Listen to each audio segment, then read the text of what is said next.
Luhh Dyl is an interesting case in Detroit rap right now because he's not slept on by any means. His Spotify numbers prove it, averaging around 500,000 monthly listeners.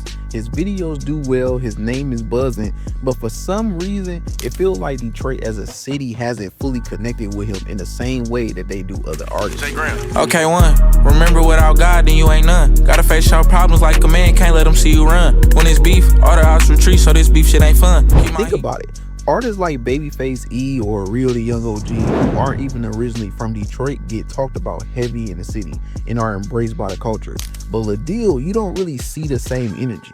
Even major Detroit platforms like Detroit Rap News don't cover him as much. And that makes you wonder, where's the disconnect?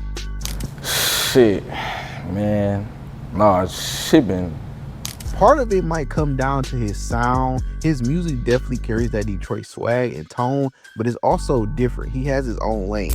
And while that's a strength in a bigger industry, it can sometimes make it hard for a city with such a distinct sound to fully embrace him. On top of that, Luhh Dyl actually graduated from IMG Academy, a prep school down in Florida.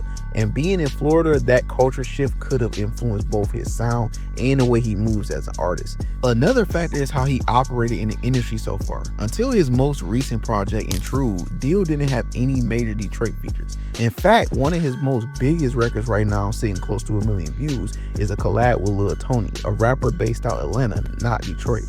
And that says a lot about where his reach comes from, and it's not really tied to the Detroit rap circle.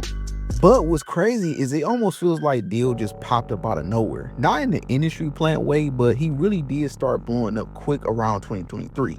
Now for me personally, I didn't even catch wind of him until he dropped Slow Down with Veeze just a few months ago.